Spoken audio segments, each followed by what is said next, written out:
Administrator. Meaning: administrator refers to a person responsible for managing, organizing, or supervising the operations of a business, institution, or system.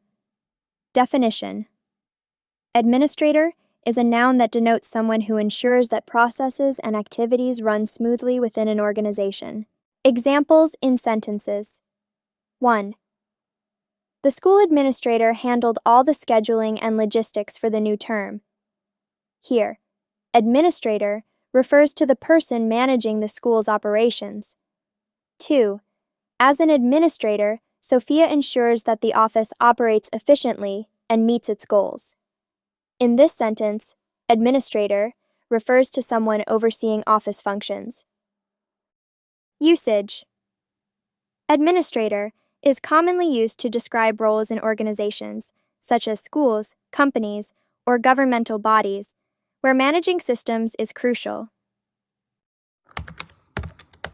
English practice.